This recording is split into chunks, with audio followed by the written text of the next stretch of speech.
Hey Freunde, was geht ab und herzlich willkommen am neuen Video von mir. Ihr habt es gesehen, in diesem Video bringen wir Licht ins Dunkle und bauen zwei von den Laser Lamps Utility 25 an das Heck von unserem Canopy Camper. Jetzt erstmal das Intro und danach alles weitere.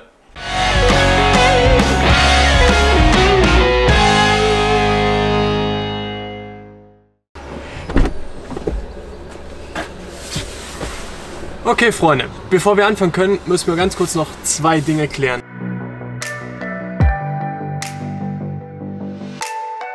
In der Regel, wenn ihr euren Schlafplatz sucht, dann ist es dunkel draußen.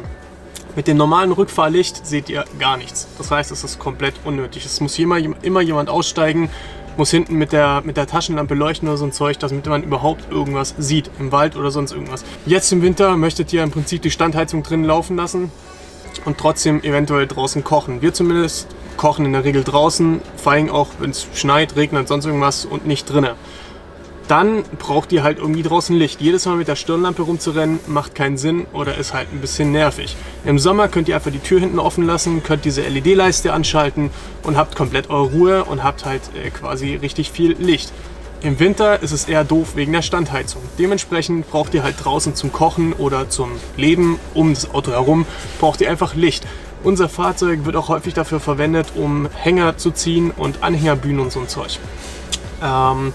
Wenn ihr halt draußen arbeiten möchtet, habt ihr halt auch einfach kein Licht hinten. Das heißt, wenn ihr euren Hänger anhängen möchtet, dann habt ihr schlichtweg und ergreifend einfach nicht genug Licht, dass ihr im Winter wirklich anständig was seht.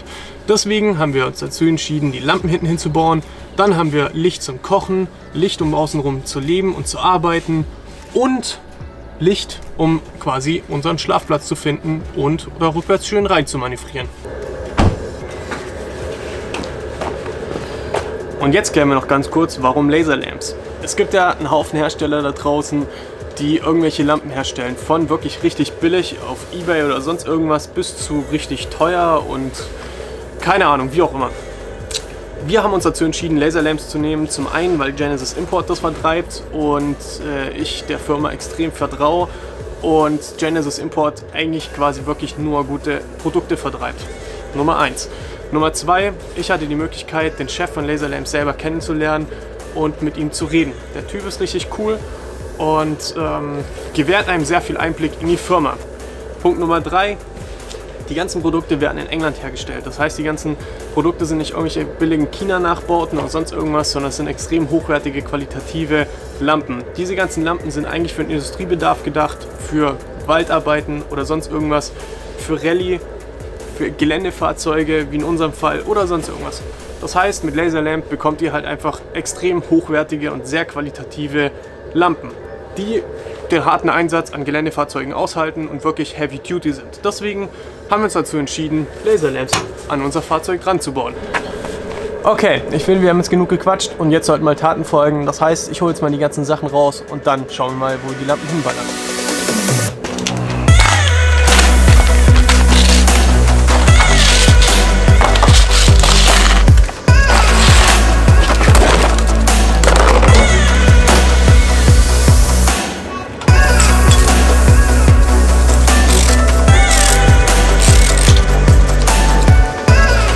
Okay, worauf solltet ihr achten? Beim Canopy Camper sind einmal hier und einmal hier solche Querverstrebungen oben reingeschweißt, um das Ganze zu versteifen. Da solltet ihr am besten nicht reinbohren, weil ihr kommt da nicht hinten dran, um die Mutter drauf zu machen und so weiter. Oder wenn ihr den Steg treffen würdet, wäre noch doofer. Das heißt, hier solltet ihr nicht bohren und hier solltet ihr nicht bohren. Wir haben uns dazu entschieden, unsere Lampen hier hinzusetzen. Ich zeige euch das mal kurz. Und zwar hier auf die Kante Nummer 1, so, und dann quasi hier drüben die zweite. Somit könnten wir mal ganz kurz noch klären, warum zwei Lampen. Wenn wir hier draußen kochen und die Tür offen steht, ich meinte natürlich, wenn die Tür zu ist, nicht wenn die Tür offen steht, dann können wir einfach nur diese Lampe anmachen, weil selbst eine von diesen Utility 25 sind bretthell. Wenn wir die Tür dann zu haben und eben unseren Schlafplatz suchen oder sonst irgendwas, dann ist hier oben nochmal eine. Wir können zwei anmachen, haben richtig taghell hier hinten rum und können dann anständig im Wald rumfahren oder irgendwo einparken oder Hänger anhängen oder was auch immer. Deswegen 2. Okay, Freunde, die erste Seite ist angezeichnet. Jetzt kommen wir zum unschönen Teil. Da muss jetzt ein Loch rein. Einmal, um die Lampe hinzuschrauben und zu befestigen. Zweites Loch für eine wasserdichte Kabeldurchführung. Ich glaube, das wird gut.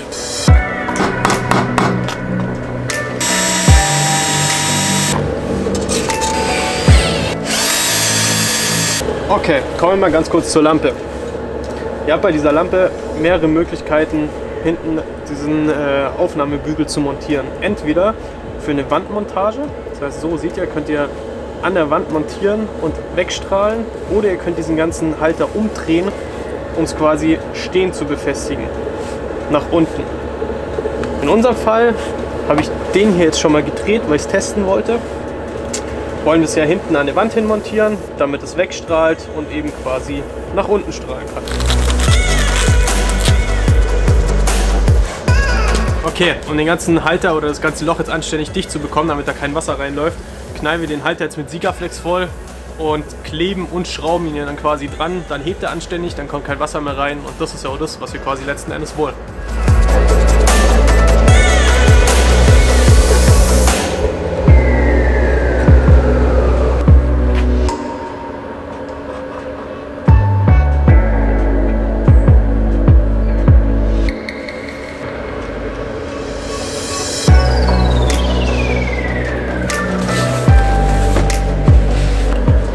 Okay, Halter Nummer 1 ist dran.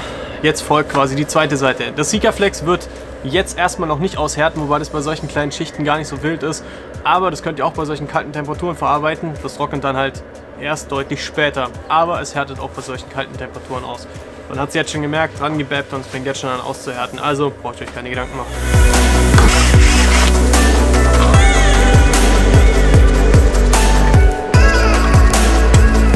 Die 2 Halter sind jetzt dran. Das ist schon mal ziemlich cool und das sieht schon gar nicht mal so schlecht aus. Ich zeige jetzt ganz kurz, wie ich das gemacht habe mit dem Sikaflex. Ich habe das oben mit so einem Abzieher. Haben wir wieder kurz abgezogen, dann sieht es einfach ordentlich aus mit dem ganzen Sikaflex. Und ja, sie halten halt einfach deutlich besser. Also mit dem Sikaflex habt ihr 2 Vorteile. Zum einen, der Halter klebt nochmal zusätzlich und verrutscht nicht, oder durch die Vibration verdrehen sich die Lampen nicht. Und Nummer 2, das Ganze ist dann halt quasi gegen Wassereinbruch gesichert. So sieht es dann aus, quasi, wenn ihr mit diesem Abzieher das Sikaflex abgezogen habt. Und ja, ich finde, das sieht dann halt einfach deutlich ordentlicher aus. So, Freunde, die Halter sind jetzt dran und im nächsten Schritt muss ja irgendwie das Kabel auch in den Innenraum rein. Und das Ganze natürlich auch am besten wasserfest oder wasserdicht sogar. Hier gibt es diese Kabelverschraubungen. Ich hoffe, man sieht sie jetzt.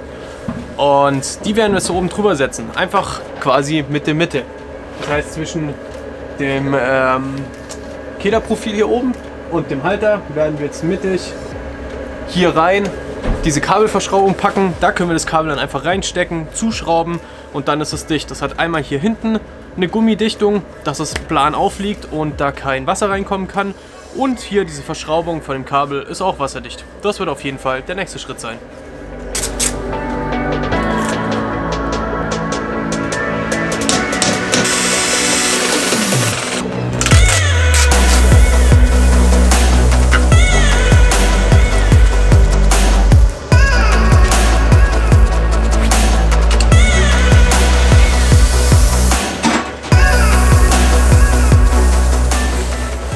Die erste Lampe ist jetzt quasi final montiert mit Kabeldurchführung, Kabel wasserdicht drinne und so weiter. Und ich muss sagen, das gefällt mir schon richtig gut. Die Lampe da hinten dran, das macht sich schon richtig geil. Die Größe von der Lampe ist wirklich perfekt. Also diese Utility 25 ist quasi wie für diesen Canopy Camper gemacht. Nicht zu groß, nicht zu klein. Genau richtig. Ich zeige euch jetzt ganz kurz, wie es von oben aussieht. Das ist alles dicht. Hier überall, da kommt dann kein Wasser mehr rein und das ist fest. Da ist eine Zugentlastung drauf hier auf dem Kabel, also quasi perfekt.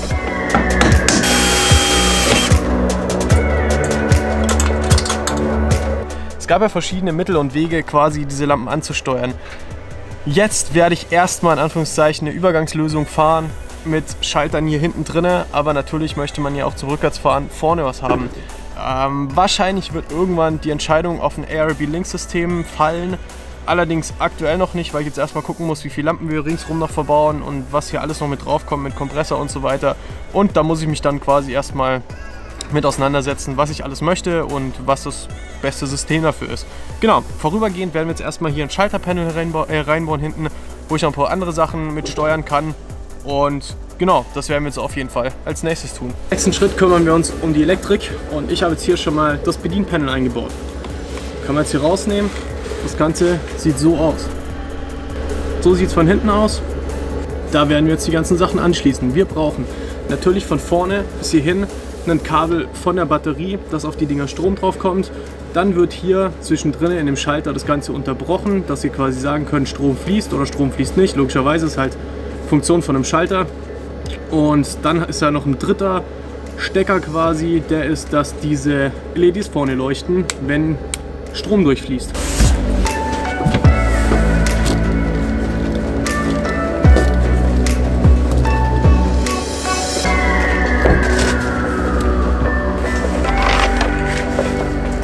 Okay Freunde, wie ihr sehen konntet, wir haben die Lampen jetzt soweit reingebaut, die ganzen Lampen sind angeschlossen und die Elektro ist jetzt auch am Start. Wundert euch nicht, dass ich euch nicht so sehr viel quasi drüber gezeigt habe, wie ich das ganze Zeug angeschlossen habe. Das Ganze wird dann in dem Elektro-Video kommen, da machen wir ein fettes, großes Elektro-Video, wo es darum geht, wie schließe ich alles Mögliche an, wie wird alles kombiniert und so weiter. Das Ganze soll nicht Teil dieses Videos werden, sondern ausschließlich erstmal um die Lampen gehen. Wie ihr gesehen habt, jetzt ist soweit alles erledigt, die Lampen sind spielbereit und ich würde sagen, wir gehen jetzt einmal raus, quasi in den Wald. Das Wetter ist gerade aktuell nicht so richtig gut, aber ist ja auch gar nicht so schlimm, weil die Lampen sind auch für schlechtes Wetter gemacht und testen einmal diese Lampen. Und dann würde ich sagen, sehen wir uns gleich draußen wieder.